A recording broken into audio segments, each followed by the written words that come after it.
Director Dinesh Lakshmanan அப்படின்றவருடைய இயக்கத்தில் action king Arjun, நடிகை ஐஸ்வர்யா ராஜேஷ் உள்பட பல நட்சத்திரங்களுடைய நடிப்பில் சமீபத்தில் தேட்டரில் வெளியாகி இருக்கக்கூடிய திரைப்படம் தான் தீயவர் குலை நடுங்க. இந்த தீயவர் குலை நடுங்க திரைப்படம் எப்படி இருக்கு அப்படின்னு பார்த்தீங்கன்னா, முதல்ல இந்த திரைப்படத்தினுடைய கதை. ஜெயநேசன் அப்படின்ற ஒரு எழுத்தாளர் திடீர்னு கொலை செய்யப்படுறாரு. அந்த கொலை வழக்கை விசாரிக்க களமிறங்குறாரு இன்ஸ்பெக்டர் மகுடுபதி. அதாவது படத்தினுடைய முதன்மை கதாபாத்திரமான ஆக்ஷன் கிங் அர்ஜுன். அவர் ஏற்கனவே ஒரு புத்தகத்தை எழுதி வச்சிருக்கிறதும், அதாவது அந்த கொலை செய்யப்பட்ட ஜெயநேசன் ஏற்கனவே ஒரு புத்தகத்தை எழுதி வச்சிருக்காரு. அதன் பெயர் காவேரி கரை அப்படின்றது தெரிய வருது. இந்த நிலையில அந்த புத்தகத்தின் பின்பக்க அட்டையில ஒரு அபார்ட்மெண்டின் பெயரும் இடம்பெற்றிருக்கிறதை கண்டு அங்கு போயிட்டு தன்னுடைய அந்த கொலைக்கான விசாரணையை தொடங்குறாரு அர்ஜுன். எழுத்தாளரின் கொலைக்கு காரணம் என்ன, யார் கொலை பண்ணாங்க அப்படின்றதுக்கான விடையை தேடுறதுதான் இந்த தீயவர் குலை நடுங்க திரைப்படத்தினுடைய கதை. ஓகே, படத்தோட கதையை பத்தி பார்த்தாச்சு. படத்துல நடிச்சிருக்கக்கூடிய நடிகர்கள் எப்படி நடிச்சிருக்காங்க அப்படின்னு பாத்தீங்கன்னா, தனக்கே உரித்தான அந்த டயலாக் மாடுலேஷன்ஸ்லயும் சரி, பாடி லாங்குவேஜ்லயும் சரி, வழக்கம் போல அர்ஜுன் அவர்கள் நம்மள பயங்கரமா இம்ப்ரெஸ் பண்றாரு அப்படின்னாலுமே கூட அவரது ஆக்ஷன் திறனுக்கு இந்த படத்துல போதிய தீனி இல்ல அப்படின்றதே உண்மை. ஏன்னா ஒரு திரைப்படத்துல ஆக்ஷன் கிங் அர்ஜுன் அப்படின்னு ஒருத்தர் இருக்காரு அப்படின்னா, அந்த திரைப்படத்துல என்ன மாதிரியான ஆக்ஷன் காட்சிகளை, விறுவிறுப்பான சண்டை காட்சிகளை நம்ம எதிர்பார்த்து போவோம். அந்த மாதிரியான போதிய காட்சிகள் அவருக்கும் படத்துல இல்ல,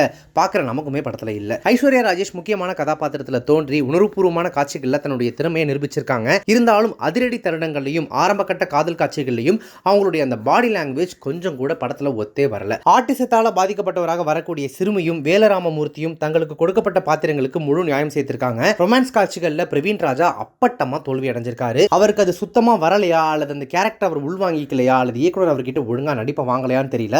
சுத்தமா சூட்டி ஆகாத ஒரு கேரக்டர்ல அவருடைய பெர்ஃபார்மன்ஸ் பார்க்கறதுக்கு ரொம்ப எம்பாரசிங்கா இருந்துச்சு. உடல் மொழியும் வசன உச்சரிப்பும் வச்சே காமெடியை சித்திரவதை செஞ்சிருக்காரு அவருடைய நண்பராக வரக்கூடிய ராகுல். இந்த தீயவர் குலை நடுங்க திரைப்படம் தொழில்நுட்ப ரீதியா, அதாவது டெக்னிக்கல் ஆஸ்பெக்ட்ஸ்ல எப்படி எடுக்கப்பட்டிருக்கு அப்படின்னு பாத்தீங்கன்னா, பல காட்சிகளை க்ளோஸ் அப்களையே வச்சுள்ள ஒளிப்பதிவாளர் சரவணன் அபிமன்யு காட்சி கோணங்கள்ல பெரிய அளவுல வித்தியாசம்லாம் காட்டல, ரொம்ப பெரிய அளவுல மெனக்கெடவும் இல்லை அப்படின்றது படம் பார்க்கும்போது நிறைய இடங்கள்ல தெரியுது. பாரத் ஆசீவகனின் பின்னணி இசை சில இடங்கள்ல பதற்றத்தை ஏற்றினாலும் கூட சைலன்ஸ் அப்படின்ற வார்த்தையை அவரோட டிக்ஷனரியில இருந்து கம்ப்ளீட்டா அவர் தூக்கிட்டாரு போல. சாதாரண காட்சிகளுக்கு கூட பின்னாடி மியூசிக் ஒலிச்சுக்கிட்டே இருக்கு. பாடல்கள் பெரிய அளவுல இருக்கவே இல்லை. படத்துக்கு பாடல் லாரன்ஸ் கிஷோர் தேர்ந்த காட்சிகளுக்கான வறட்சியை போக்க முடியாம திணறி இருக்காரு.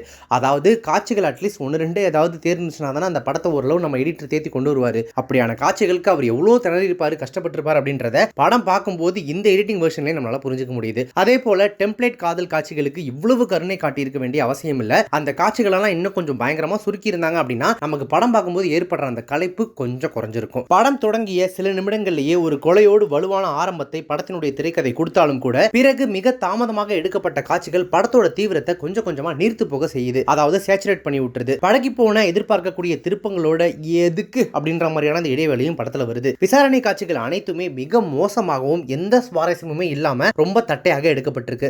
ரொம்ப சுமாரான ஒரு இன்வெஸ்டிகேஷன் த்ரில்லர் திரைப்படத்துல கூட அந்த விசாரணை, அதாவது இன்வெஸ்டிகேஷன் காட்சிகள் பாத்தீங்கன்னா கொஞ்சம் சுவாரஸ்யமா வச்சிருப்பாங்க.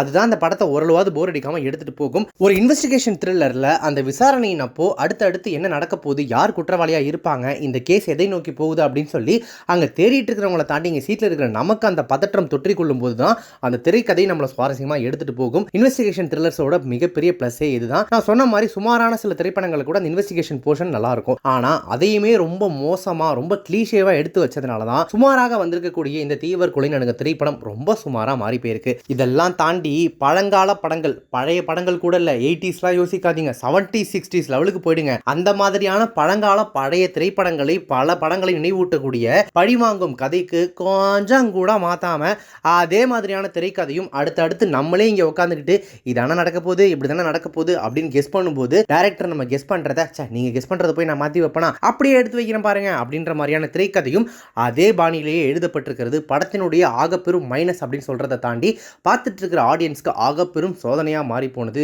கொடுமைதாங்க. பாலியல் குற்றங்கள், குறிப்பாக குழந்தைகளுக்கு எதிரானவை பற்றிய கதைகள்ல பாதிக்கப்பட்டவர்களுடைய வலியை மீண்டும் உணர வைக்கும் அளவுக்கு கடுமையான காட்சிகள் இடம்பெறாமல் கவனமாக இருக்கணும். அதாவது சைல்ட் அபியூஸ் பத்தி ஒரு திரைப்படம் எடுக்கிறாங்க அப்படின்னா அதுல அது சம்பந்தப்பட்ட காட்சிகளை முடிஞ்ச வரைக்கும் நாசுக்காக, இலைமறைக்காயாக சொல்றதுதான் சரியா இருக்கும். ஒரு குற்றத்தை தடுக்கிறதுக்கு தான் அதுக்கு நம்ம ஒரு படம் எடுக்கிறோம். ஆனா அந்த குற்றத்தை திரும்ப திரும்ப திரும்ப நமக்கு எமோஷன்ஸை கன்வே பண்றன்ற பேர்ல திரும்ப திரையில காட்டுறது அது சரியா இருக்காது.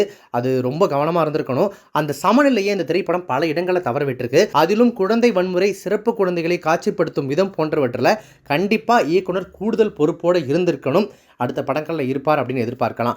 மொத்தத்தில் இந்த தீயவர் கொலை நடுங்க திரைப்படம் எப்படி இருக்குது அப்படின்னு கேட்டிங்கன்னா, மோசமான திரையாக்கமும் யூகிக்கக்கூடிய பழைய திரைக்கதையும் கொண்டு நம்முடைய நேரத்தை தான் ஆட்டம் காண வச்சிருக்கு இந்த தீயவர் கொலை நடுங்க. தீயவர் கொலை நடுங்க அப்படின்னு சொல்லிட்டு படத்துக்கு டைட்டில் வச்சுட்டு படம் பார்க்குற நம்மளை ஒவ்வொரு நிமிஷமும் கொலை நடுங்க வைக்கிற அளவுக்கு ஒரு படத்தை எடுத்து வச்சிருக்காங்க அப்படிங்கிறது தான் இந்த படத்தோட ஒரு சிம்பிள் லைன் அப்படின்னு சொல்லலாம். ஸோ தேட்டரில் போயிட்டு பார்க்குற அளவுக்கு இந்த திரைப்படம் ஒர்த்தா அப்படின்னு கேட்டிங்கன்னா, உங்கள்கிட்ட நிறைய நேரம் இருக்குது, என்ன பண்ணுறதுனே தெரியல, அட் தி சேம் டைம் நிறைய பணமும் இருக்குது, அதை வச்சுக்கிட்டு என்ன பண்ணுறதுன்னு தெரியலனா அது ரெண்டையும் போயிட்டு நீங்கள் ஸ்பெண்ட் பண்ணக்கூடிய ஒரு திரைப்படம் தான் இந்த தீயவர் கொலை நடுங்க. நான் எதையுமே எதிர்பார்க்க மாட்டேன். ஸ்க்ரீனில் லைட்டை போட்டு ஏதாவது படத்தை ஓட்டுங்க, நான் சும்மா இங்கே உட்காந்து பார்த்துட்டு இருக்கேன், எனக்கு வெளியில் வெயில் அடிக்குது, உள்ளே வந்து காற்று வாங்கிடாது உட்காந்துருக்கேன் அப்படின்ற மாதிரி நீங்கள் யோசிக்கிறீங்கன்னா அதுக்கு ஒரு ஆகச்சிறந்த ஆப்ஷனாக இந்த தீயவர் கொலை நடுங்க திரைப்படம் இருக்கும். மற்றபடி நீங்கள் ஒரு சினிமா ரசிகராக இருந்தோ அல்லது ஒரு திரைப்படத்தை பார்த்து நான் அதன் வழியாக என்டர்டைன் ஆகணும், இல்லை அந்த படத்துலேருந்து ஏதாவது கற்றுக்கணும் அப்படின்னு நினச்சலாம் போயிட்டு உள்ளே உட்காந்திங்கன்னா இந்த திரைப்படம், மறுபடியும் சொல்கிறேன், தீயவரை கொலை நடுங்க வைக்கிறதோ இல்லையோ போய் உட்காந்து உங்களுக்கு கொலை நடுங்க வச்சு பாதியிலேயே வெளில துரத்தி விடுறதுக்கான வாய்ப்புகள் அதிகம். மற்றபடி படத்தை பார்க்குறதா வேணாமா அப்படின்றது உங்களுடைய கையில் தான் இருக்குது. நீங்கள் தீயவர் கொலை நடுங்க திரைப்படத்தை பார்த்துட்டீங்க அப்படின்னா படத்தை பற்றி உங்களுடைய கருத்துக்கள் என்ன, ரிவ்யூ என்ன அப்படின்றத கமெண்ட்ஸில் மென்ஷன் பண்ணுங்கள். இப்போ இந்த ரிவ்யூ உங்களுக்கு ரொம்ப பிடிச்சிருந்துச்சு அப்படின்னா லைக் பண்ணுங்கள், ஷேர் பண்ணுங்கள். நம்ம சேனலை இது வரைக்கும் சப்ஸ்கிரைப் பண்ணாதவங்க யாராவது இப்போ இந்த வீடியோ பார்த்துட்டு இருக்கீங்க அப்படின்னா மறக்காம உடனே இப்போவே நம்ம சேனலுக்கு சப்ஸ்கிரைப் பண்ணிவிட்டு பக்கத்தில் இருக்க நோட்டிஃபிகேஷன் பில் படி மறக்காமல் டிங்கு நினைத்துருங்க.